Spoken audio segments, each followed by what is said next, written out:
Hello my dear student, welcome back to your channel natural fact. और मेरे प्यारे बच्चों, मैं जो आज आपको पढ़ाने जा रही हूँ उसकी वजह से हम सब इस दुनिया में हैं, है ना।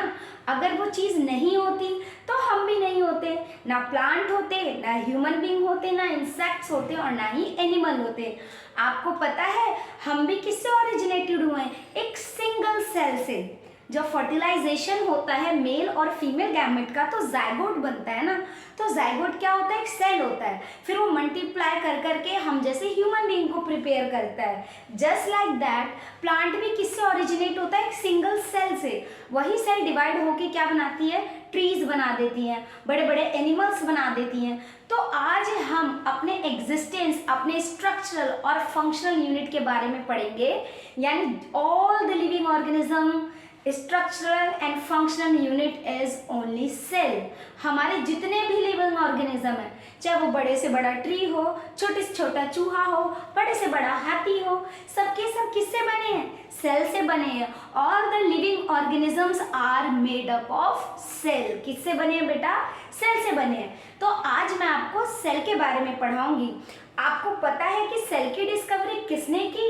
जी हाँ, सेल की डिस्कवरी की रॉबर्ट हुक ने।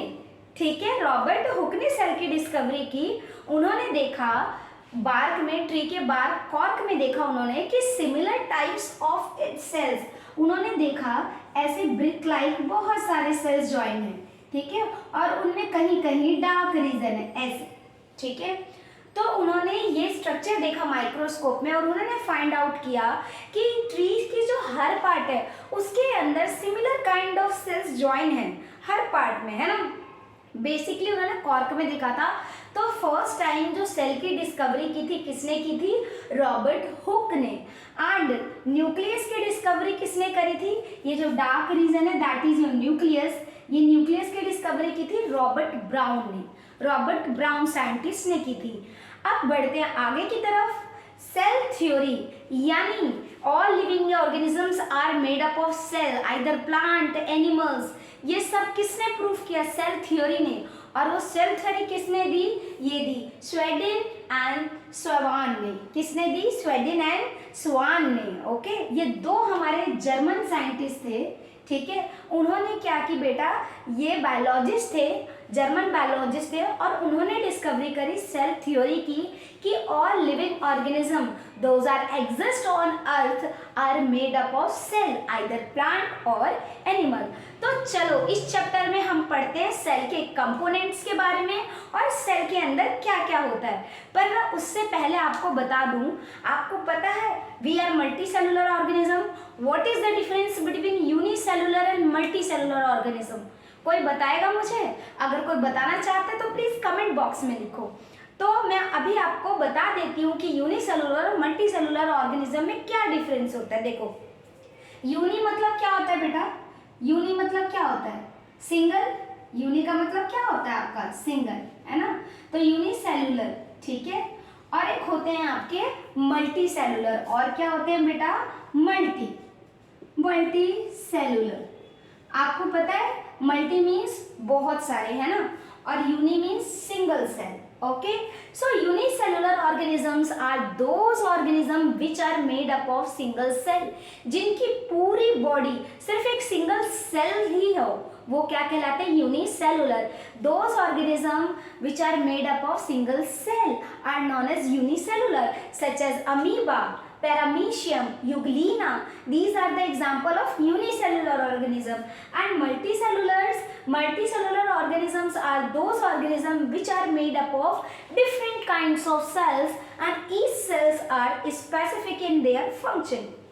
फॉर एग्जाम्पल, हमारी बॉडी में अलग अलग सेल्स हैं, अलग अलग फंक्शन करके स्पेसिफिक फंक्शन करती हैं। तो we are in multicellular organism. अच्छा मुझे एक बात बताओ, यूनिसेलुलर में ऐसा क्या है जो सिंगल सेल ही सारे फंक्शन कर लेती है? सिंगल सेल क्या है ऐसा सेल में? एक छोटी सी सेल वो सारे फंक्शन कर रही है, कैसे? अभी हम इस चैप्टर में वही पढ़ाऊंगी मैं आपको, ठीक है। हम पढ़ेंगे साथ साथ कि how a single cell are able to do all the function, all the metabolic activity. तो बेटा यही पढ़ेंगे आज हम इस चैप्टर में। तो यूनिसेलुलर आ गया समझ में, मल्टी सेलुलर आ गया। Uni means those organism which are made up of single cell, those organisms which are made up of single cell। ठीक है बेटा, वो ऑर्गेनिज्म जो कि सिंगल सेल से बने उन्हें क्या बोलते हैं हम, यूनिसेलुलर। एग्जाम्पल आपका अमीबा, ठीक है, पैरामीशियम, बहुत सारे हैं। आप प्लीज कमेंट बॉक्स में और भी यूनिसेलुलर ऑर्गेनिजम्स के बारे में लिखिए, ठीक है बेटा। Multicellular are those organism which are made up of different kinds of cells and each cells are specific in functions. तो मल्टी सेलुलर कौन सा ऑर्गेनिज्म होते हैं, those organisms made up of different kinds of cell and each cell is specific in function.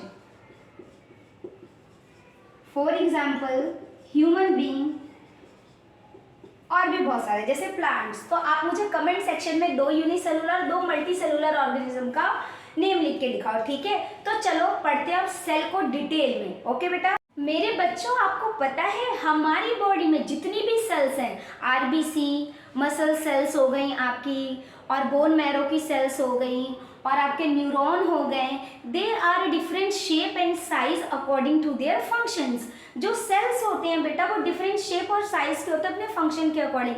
But in unicellular organism, uni means those are made up of single cell, like amoeba. Amoeba की आपको में हमेशा आ जाती है जब unicellular का example पूछा जाता है ना।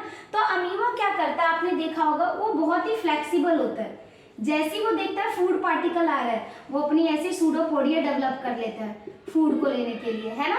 वो सूडोपोडिया डेवलप कर लेता है। इट मीन्स क्या, वो सिंगल सेल सारा काम करती है। तो बेटा अभी हम पढ़ने जा रहे हैं कि सेल के अंदर ऐसे कौन कौन से कॉन्स्टिट्यूएंट होते हैं, या फिर स्ट्रक्चर ऑफ सेल एक्चुअल में होता कैसे है, ठीक है। तो मैं आपको बताती हूँ बेटा, देखो फॉर एग्जाम्पल ये सेल है, जरूरी नहीं हो राउंड शेप में ही हो, ठीक है। फॉर एग्जाम्पल बेटा ये एक सेल है, तो सेल की फर्स्ट लेयर को क्या बोलते हैं, सेल मेम्ब्रेन। क्या बोलते हैं बेटा इसे, सेल मेम्ब्रेन, सेल मेम्ब्रेन। और इसको और क्या बोलते हैं, प्लाज्मा मेम्ब्रेन। क्या बोलते हैं बेटा, प्लाज्मा मेम्ब्रेन। आ रहा है समझ बेटा? अगर आ रहा है तो यस लिखो और मेरी वीडियो को लाइक करो और मेरे चैनल को सब्सक्राइब भी करो, ताकि हम और आगे अच्छे से अच्छी वीडियो आपके लिए ला सकें। तो सेल बेटा क्या होता है, देखो सेल की जो फर्स्ट लेयर होती है उसको क्या बोलते हैं, सेल मेम्ब्रेन या प्लाज्मा मेम्ब्रेन बोलते हैं, ठीक है। इसके सेंटर में जो पार्ट होता है, जो सेंटर पार्ट होता है, दैट इज द न्यूक्लियस। क्या होता है बेटा, न्यूक्लियस। अब आपको ये खालिस्तान दिखाई दे रहा है, यानी स्पेस दिखाई दे रहा है ये न्यूक्लियस के आसपास और सेल मेम्ब्रेन के बीच में, इसे बोलते हैं साइटोप्लाज्म। क्या बोलते हैं बेटा, साइटोप्लाज्म। ये जेली लाइक स्ट्रक्चर होता है। अभी डिटेल में हम एक एक करके डिटेल में भी पढ़ेंगे, ठीक है। तो फर्स्ट लेयर जो सेल की होती है वो क्या होती है, सेल मेम्ब्रेन। सेंटर जो पार्ट होता है दैट इज द न्यूक्लियस, और न्यूक्लियस और सेल मेम्ब्रेन के अलावा जितना भी पार्ट होता है jelly like structure that is the cytoplasm. और इस साइटोप्लाज्म के अंदर बहुत सारे आपको सेल ऑर्गेनल्स पढ़ने को मिलेंगे, ठीक है। तो उन्हें ये सब क्या है बेटा, सेल ऑर्गेनल्स, ठीक है। ये सब क्या है बेटा, सेल ऑर्गेनल्स हैं, ठीक है। तो सेल में मेनली क्या क्या पार्ट होता है, सबसे पहले मेम्ब्रेन जो होती है that is the cell membrane, plasma membrane, centre part that is nucleus, और न्यूक्लियस और मेम्ब्रेन के बीच का जो पार्ट होता है दैट इज द साइटोप्लाज्म, जिसमें सेल ऑर्गेनल्स होते हैं। और due to cell organelles and the nucleus and with the help of cell membrane, cell जो है वो अपने सारे फंक्शन कर पाता है। तो चलो डिटेल में हम पढ़ते हैं सेल मेम्ब्रेन के बारे में। पर उससे पहले मैं बता दूं, आप कमेंट बॉक्स में लिखो हु डिस्कवर माइक्रोस्कोप, क्योंकि माइक्रोस्कोप की डिस्कवरी के बाद ही हमने सेल को इतने डिटेल में पढ़ा। Because in unicellular organism like small micro organism amoeba paramecium they can't be see by the naked eye. You know what is micro organism? The organism that can not be see by the naked eye, it can only see with the help of microscope.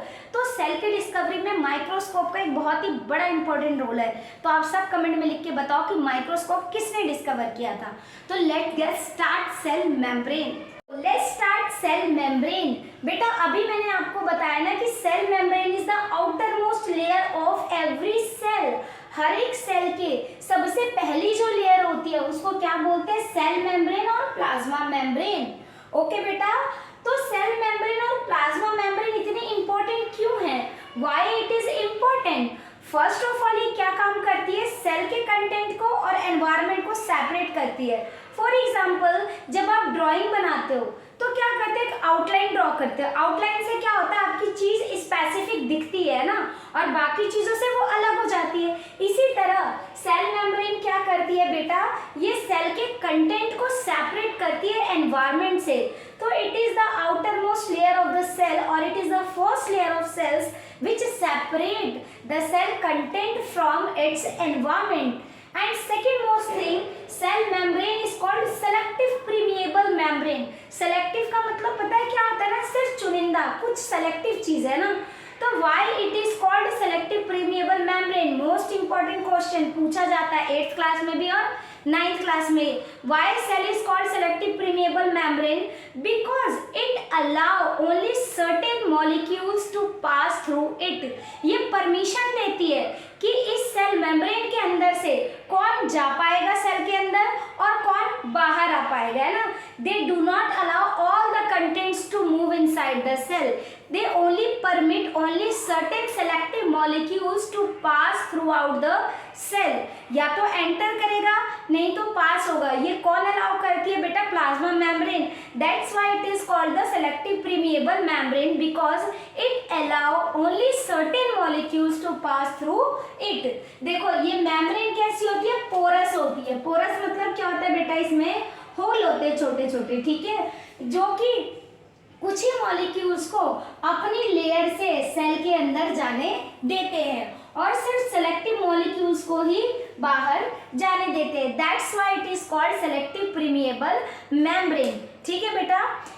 Third more thing बेटा, देखो first क्या पढ़ा? Outer most layer है, ये selective permeable membrane है। Third हम पढ़ रहे हैं it help in diffusion and osmosis.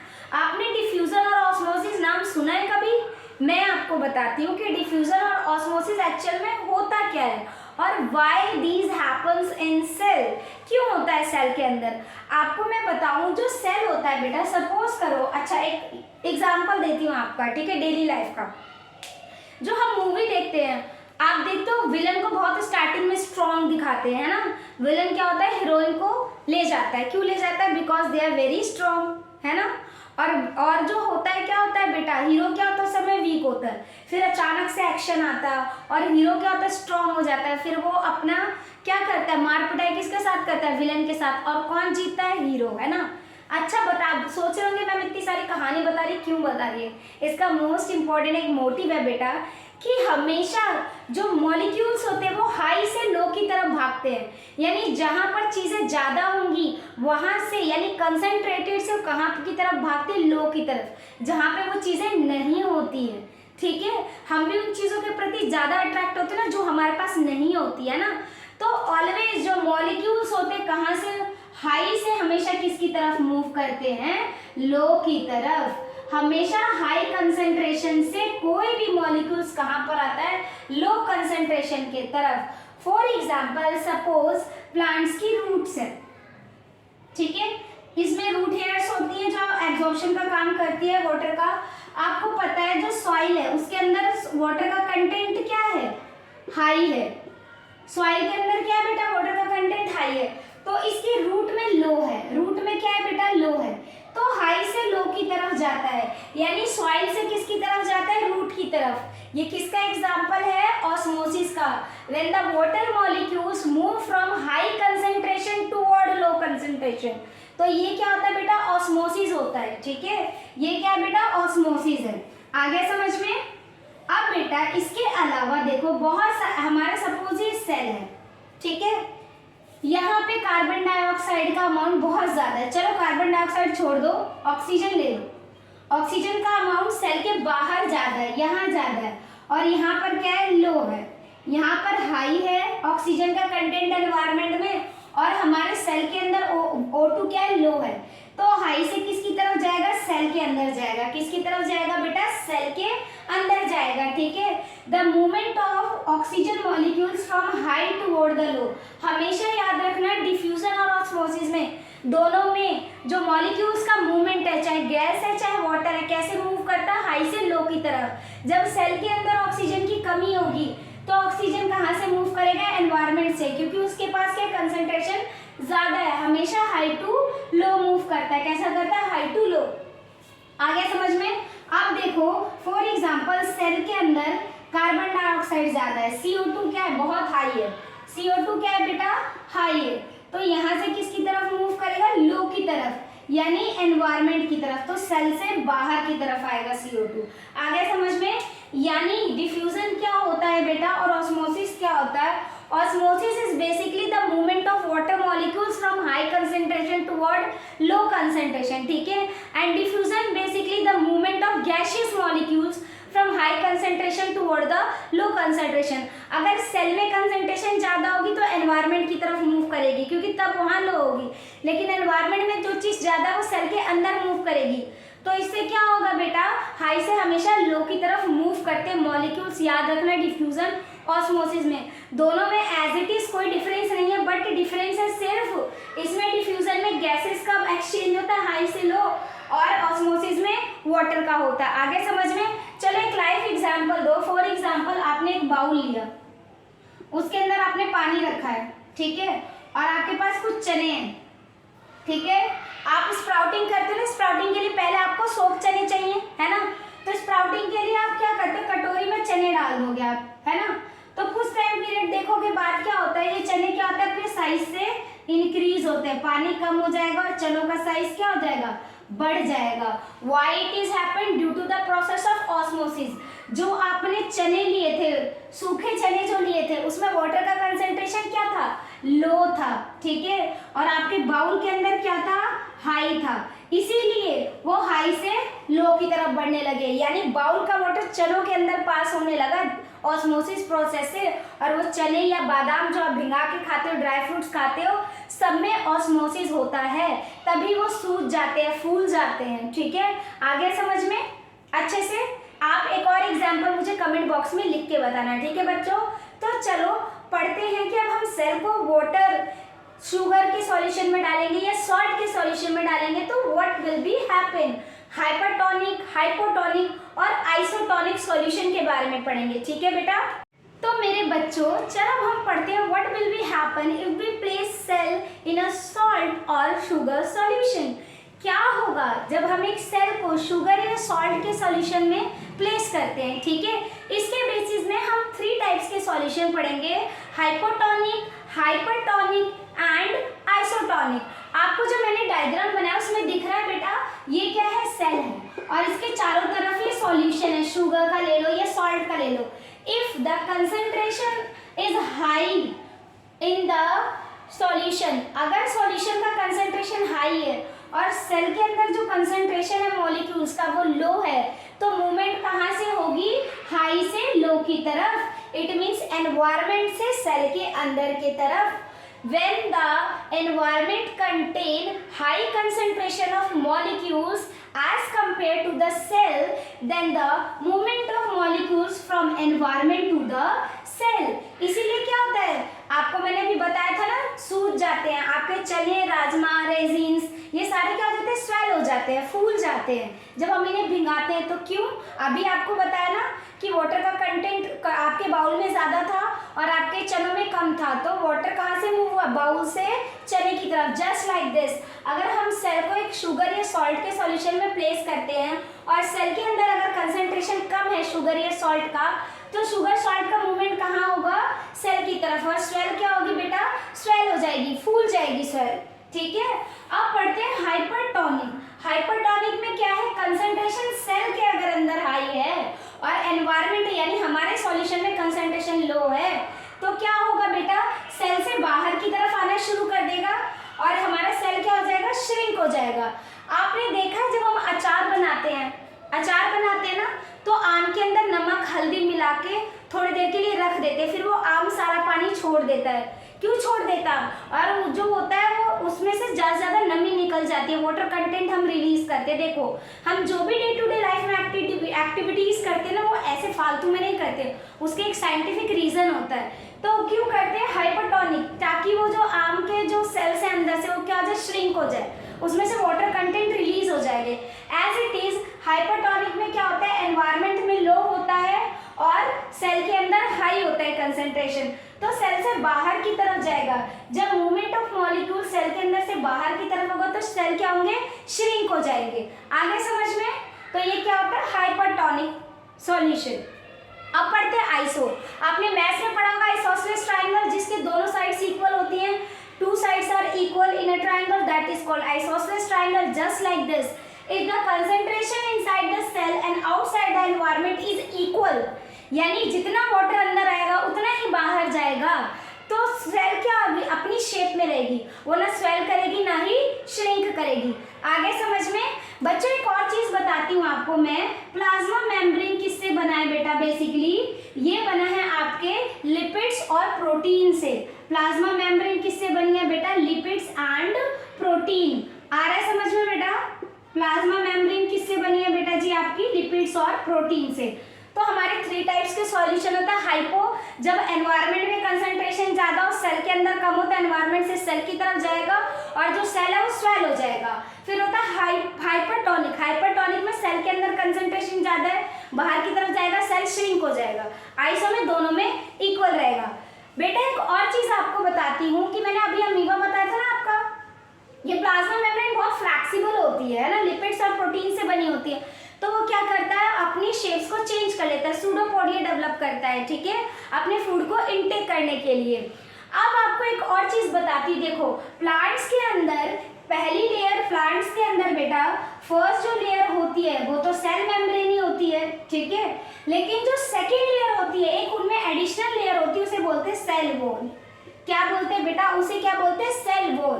और ये जो सेल वॉल होती है स्पेशल टाइप के कार्बोहाइड्रेट की बनी होती है, एक कॉम्प्लेक्स कार्बोहाइड्रेट की, जिसे बोलते हैं सेलुलोज।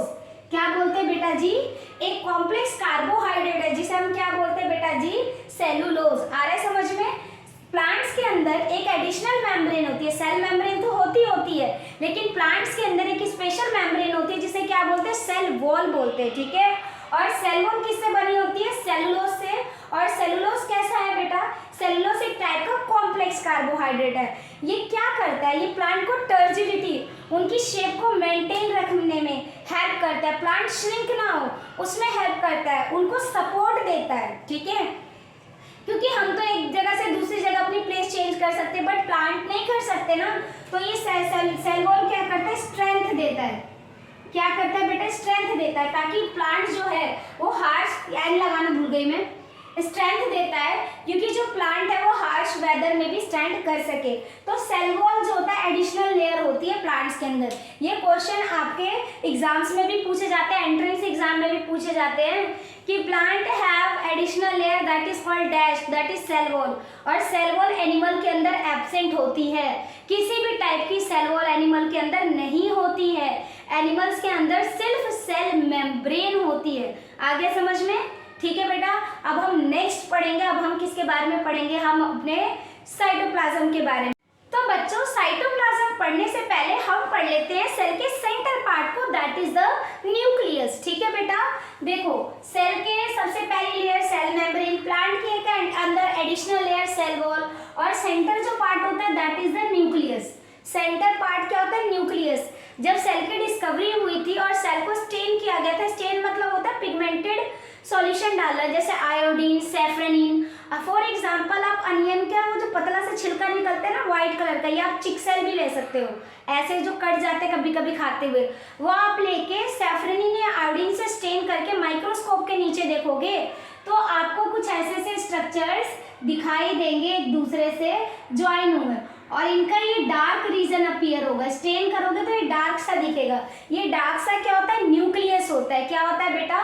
न्यूक्लियस। बेटा न्यूक्लियस जो होता है ये बहुत ही इंपॉर्टेंट रोल प्ले करता है for transfer heredity character from parent to offspring. आप देखते हो ना, किसी किसी के बाल मम्मी जैसे होते हैं, किसी का स्किन टोन मम्मी जैसा होता है, किसी के हाइट पापा जैसी होती है, किसी की मम्मी जैसी होती है। तो जो भी चीज़ें हमें अपने पेरेंट्स से मिलती हैं या फिर जो भी चीज़ें हमें अपने एंसेस्टर से मिलती हैं, पूर्वजों से मिलती हैं, वो सारा का सारा कौन ट्रांसफर करता है? वो करता है ये न्यूक्लियस। तो ऐसी क्या चीज़ होती है इस न्यूक्लियस के अंदर जो जेनेटिक मटेरियल या हेरिडिटी मटेरियल को पेरेंट्स या ऑफस्प्रिंग, ऑफस्प्रिंग मतलब बच्चों में ट्रांसफर करता है, चाहे वो प्लांट्स हो या एनिमल्स हो। क्या होता है ऐसा? न्यूक्लियस के अंदर होता है बेटा क्रोमोसोम्स। क्या होते हैं बेटा? क्रोमोसोम्स। ठीक है, ये क्रोमोसोम्स आपको ऐसे नहीं दिखेंगे। अगर आप माइक्रोस्कोप के नीचे दिखोगे तो आपको ऐसे एक मास जैसा दिखाएगा, क्रोमेटिड मटेरियल दिखाई देगा, है ना, ये आपको विजिबल नहीं होंगे। लेकिन अगर सेल डिवाइड कर रही होगी तो ये आपको क्रोमोसोम्स ऐसे अपीयर होते हुए दिखाई देंगे। ठीक है, ऐसे दिखाई देंगे अगर डिवीजन हो रही होगी। If cell division is occur only that time chromosome is visible, otherwise they can be present as a mass material in the centre in the nucleus, है ना। तो क्रोमोसोम्स के अंदर क्या होता है? Basically DNA. What is the full form of DNA? Deoxy ribo nucleic acid. क्या होता है बेटा? Deoxy ribo nucleic acid. ये डीएनए बड़ी काम की चीज है। आपने मूवी में देखा होगा, क्राइम पेट्रोल में, क्राइम अलर्ट्स में देखा होगा, डीएनए टेस्ट करवाते हैं ना। एक बाल से भी डीएनए टेस्ट हो जाता है क्योंकि हर जगह सेल है, हर सेल में डीएनए होगा क्योंकि हर जगह न्यूक्लियस है, और न्यूक्लियस के अंदर डीएनए है। डीएनए क्या करता है? हमारे जहाँ हम पता लगा लेते हैं ना, इसके बायोलॉजिकल पेरेंट्स का पता लगाते हैं डीएनए की हेल्प से। कैसे पता लगा लेते हैं? इस डीएनए की हेल्प से। डीएनए जो क्रोमोसोम्स होता है उसके अंदर डीएनए, डीएनए के अंदर क्या होते हैं? जीन होते हैं।